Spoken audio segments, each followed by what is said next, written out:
This is Sean with Ohmmumobile Energy, and tonight we're doing something totally different for us. We're going to show you the most efficient Hummer EV you can possibly drive.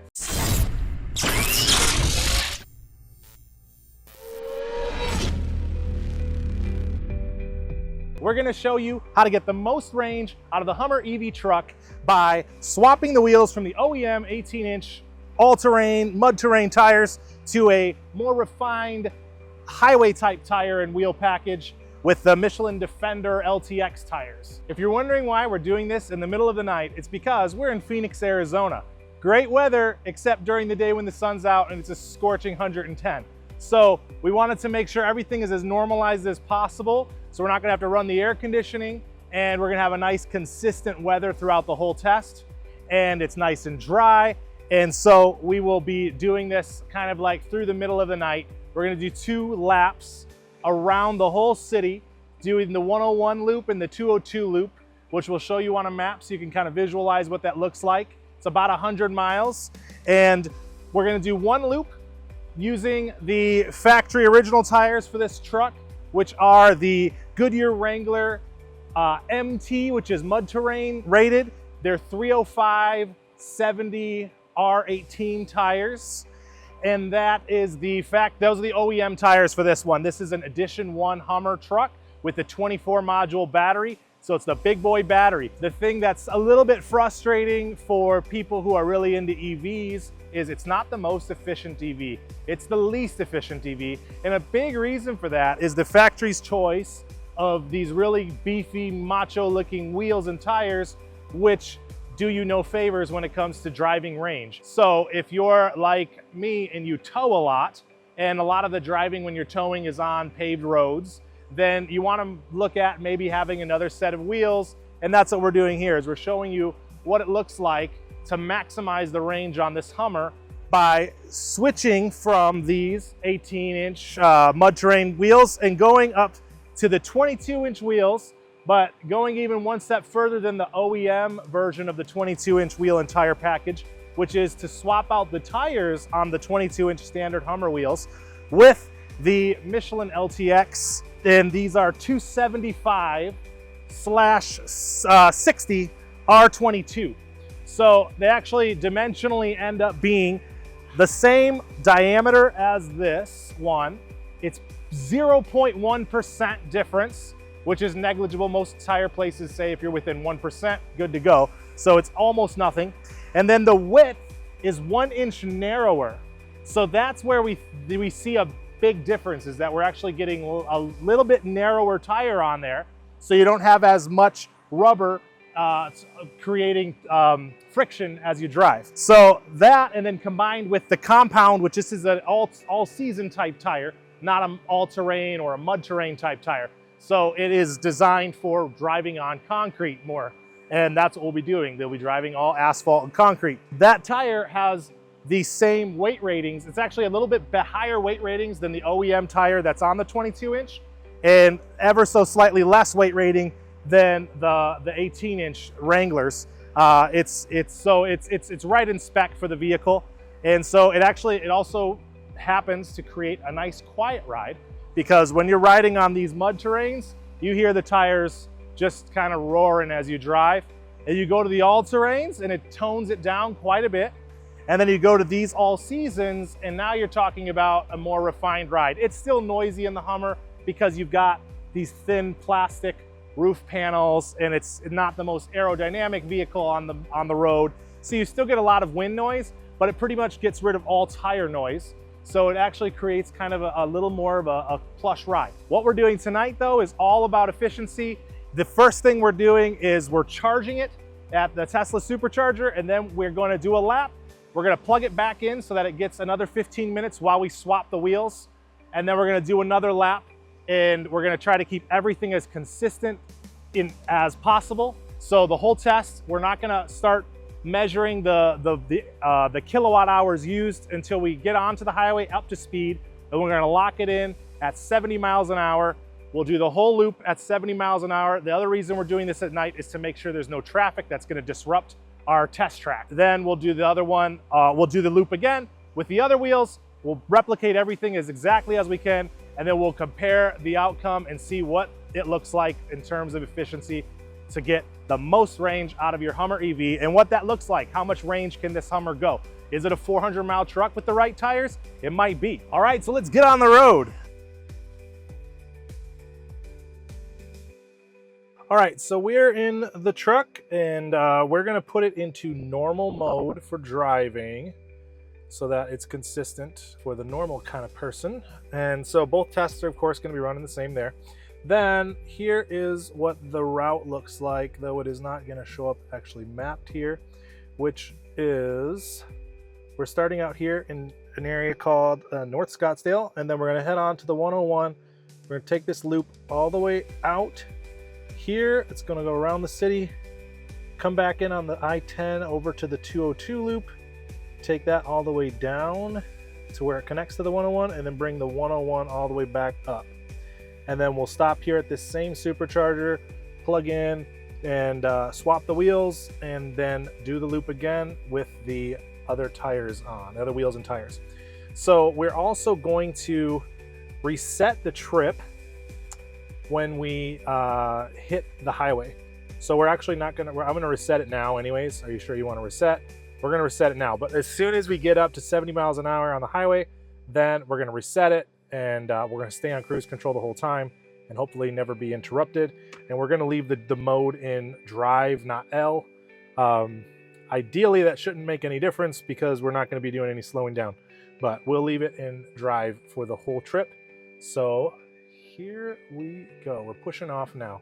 We'll also be monitoring our energy usage here on the energy consumption screen in the vehicle, which will give us these readings here, the total energy we used, the total distance we drove, and then it gives you a breakdown of how much of that went to climate and conditioning and how much to driving. So the one we're gonna focus on is the driving, not the climate and conditioning, because the climate and conditioning, of course, is a variable, and we're gonna try to eliminate variables. So we're gonna leave the climate on 72 and auto, and we're going to just leave that the same for both tests, because even at night here in Phoenix, it's still in the 90s, and it's about 11 p.m. now that we're actually getting moving on this, and we'll be running through till I anticipate maybe 2 a.m. before we get done, and it'll still be warm here even at that time.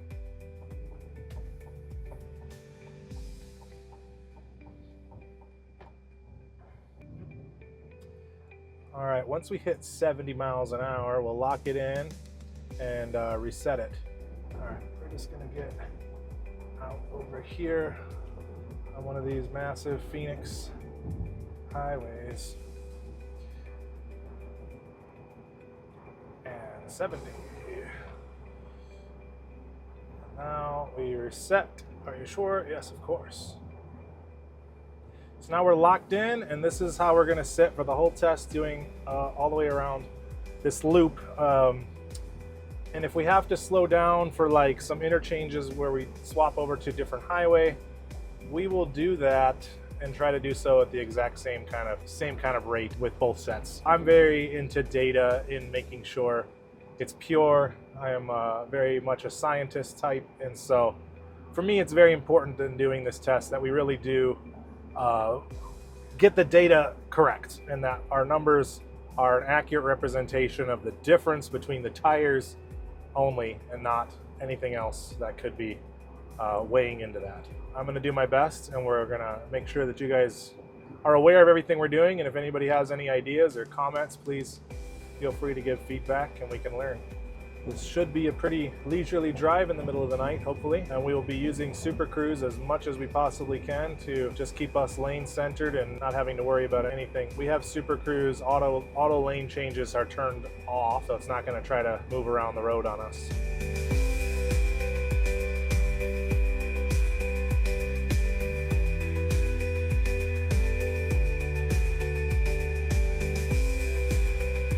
So we're about halfway through the loop. We started kind of right here at this angle, and we went all the way up here, down to here.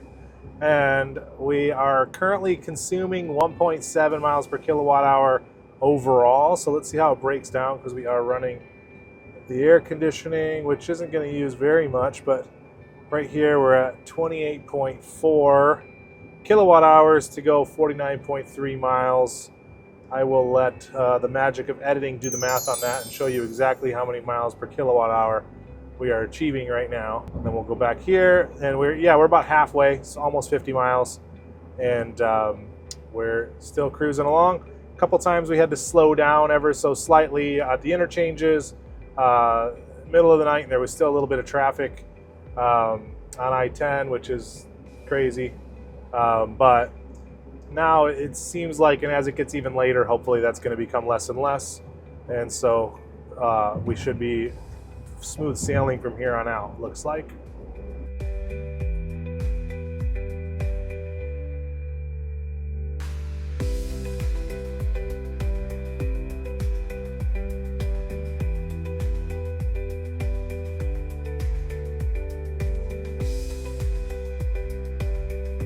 All right, we have made it completely around the loop, and our overall efficiency is saying 1.6 miles per kilowatt hour.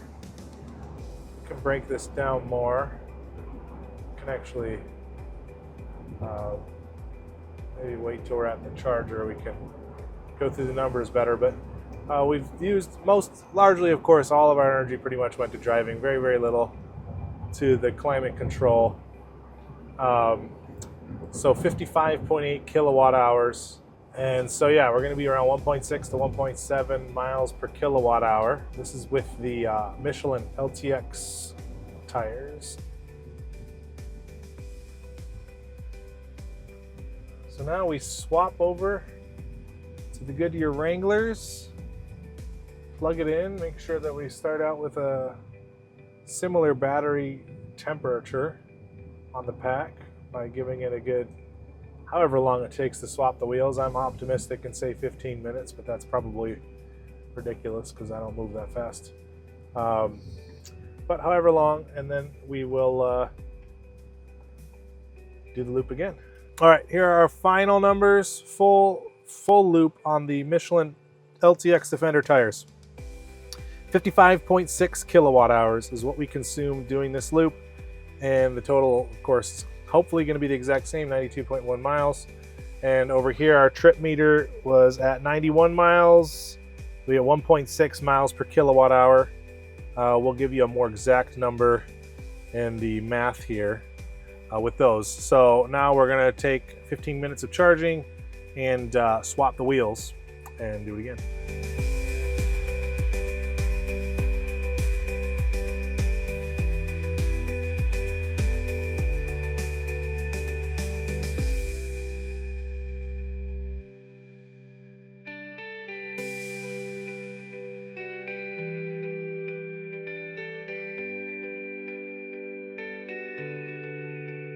Make sure they can see Power Your Adventure while I drink it. We just swapped the wheels, and it only took me 15 minutes, like I said it would. Just kidding, it took for freaking ever, because look at this suspension travel. Not like we didn't know it has a lot of suspension travel, but the bottle jack that we got wasn't cutting it, so couldn't get it off the ground. But we put it in its highest suspension settings, extract mode, and then we used the nice 3 or 4 inch thick, very flat rock, solid, and we used that as a stand for our bottle jack, and that got us the clearance that we needed to get the wheels off the ground. And we were able to swap the wheels out at this supercharger after all. I don't know how long it took us, maybe an hour. Hopefully, oh no, I think it's pretty darn close to an hour. So anyways, let's go hit the second lap and get this done.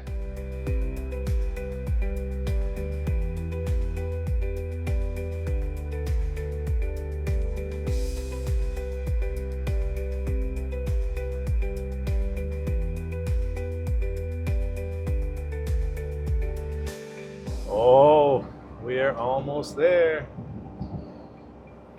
Finishing up the second time around.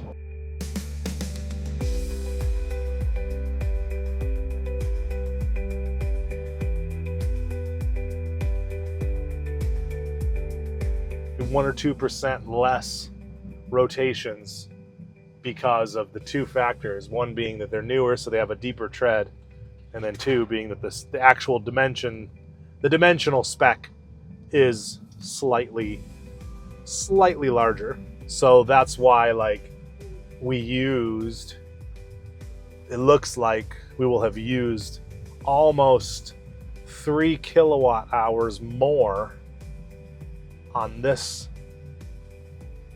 lap than the last lap. This is our designated supercharger 3A. That's the one. Get a little more juice out of this bad boy. All right, so here we have it. The final numbers for lap number 2. We used 58.2 kilowatt hours, and according to this, we drove 93.6 miles, or 92.5 miles since we got onto the highway.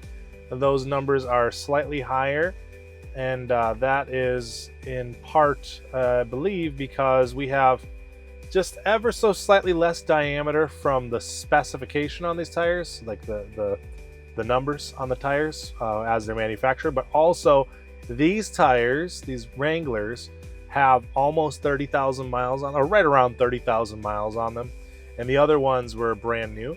So there's a few, there's a few 16ths or maybe like a quarter inch more of diameter loss on these tires because of just wear and tear. These tires are due to be replaced. We actually do have a new set of these tires, so maybe we'll do a third round and an update with brand new Wrangler tires in a few months or something when we put the new tires on it. All right, so the results are in on these 2 laps.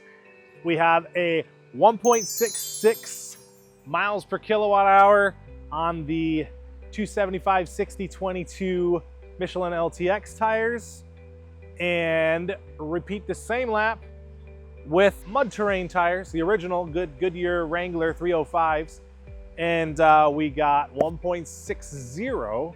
So the difference was less than 4%, which is very surprising because we expected a much better number from the new the Defender tires, the LTX tires. Some things that might have weighed into that: these tires are the original tires for this truck, and they have about 30,000 miles on them, so they're a bit worn in, and perhaps the tread is less aggressive than it would be if it were new. The other tires were basically brand new. They had less than 500 miles on them when we started this test, and so those tires have a maybe those are tires that just need to be worn in a little bit, and they'll get a little better. I think that is accurate, because I honestly really expected there to be a bigger difference. And in driving about 500 miles on those Defender tires, we were seeing a more efficient number, but of course that could be seasonal, and that's more subjective based on how you're driving and all that, whereas this was a very objective test. The difference was very small, and the test was pretty well controlled. So there you have it. Not as big a difference as we thought. At 1.66, the range on this truck is about 300. I mean, it's about 200 kilowatt hours of usable energy. So you're talking about 332 miles of range. And then with these ones, 1.6, about 320 miles of range. So you've got a small 13-mile difference in total range between the two. Hi, it's Sean again here at Ohmmu Energy, and we are back starting here at the supercharger in North Phoenix, and we're gonna do another lap. This time we are more prepared with the tire selection for our comparison. These tires on the vehicle now are the Goodyear Wranglers, but these ones are brand new, just like the Defender LTX tires we're trying to really get the true comparison against. So now we've got 3 sets of data we're gonna look at. We're looking at the Michelin Defender LTX in the 275/60R22s, and then the brand new Wranglers, Goodyear Wranglers, as they come from the factory for this vehicle, which is the 305s, and on the 18-inch wheel. And then comparing that also to the 30,000 mile, like, end of life version of the Goodyear Wranglers. So we're gonna do the same loop where it's a different night, but the temperature is right around the same Phoenix hot night, and it's right about the same time we're starting the test, and we're gonna be pulling it off the supercharger just like we did in the other tests. So the battery temperature should be about equal and everything looks like it should be good to go. So let's get going and get it done. All right, we're about to head out, and here's our starting data where we've got our trip reset and the energy usage meter. And then the temperature is similar as last time. We're leaving around the same time, you know, within an hour or two of the same time of day. And then we're gonna be in normal mode for the driving mode with the laggy Hummer UI. We'll get there in a moment, but there we go. Normal mode for driving. And then over here on the trip meter, we're actually gonna reset that as soon as we get to 70 miles an hour on the on-ramp. And then we're just gonna lock into 70 miles an hour and do everything we can to maintain that for the whole lap around the city. And so off we go.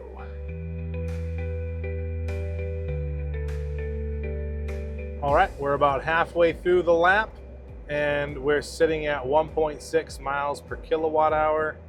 You can pull up the overall energy consumption here. 96% of that is going to the driving and 4% of our consumption is for our climate right now. So we can do a little math here on 28.8 and 49.5. Can't really do that in my head so well, but it's going to be around 1.6 anyways. And then we'll be able to get a exact number.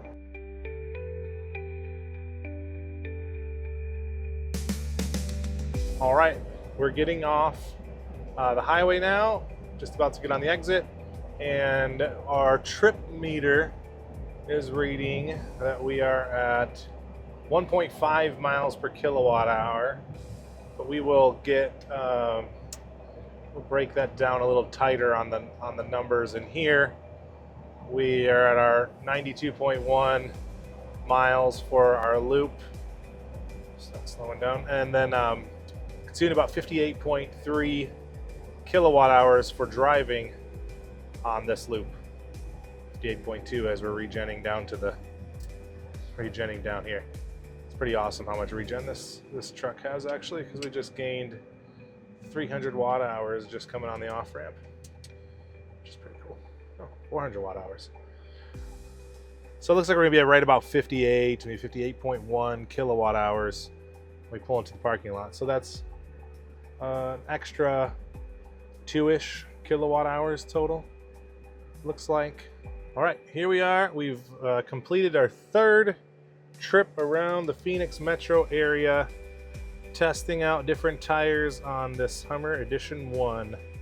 And the results are pretty interesting to me and not what I would have expected, but they are what they are, and that's numbers. So we pretty much had the same overall energy consumption with brand new Goodyear Wranglers as we did with 30,000 mile Goodyear Wranglers. We expected to use a lot more energy with these new tires, but we didn't. And so that was so we have a 1.58 miles per kilowatt hour overall with this setup. And then with the Michelin LTX Defenders, we were at about 1.66, I want to say 1.66 miles per kilowatt hour. So the total difference between the tires is only about 5%. Seems like more in my everyday driving experience, but that must just be a little bit of confirmation bias, I guess, on my behalf, the way that I drive. But we dialed it in pretty good in on this test, but surely it's not impossible that we missed something. So please reach out to us and tell us what you think about the results and what you think we could do differently, and maybe we'll take another trip around Phoenix and try it out. So thanks for watching, and as always, enjoy your cars.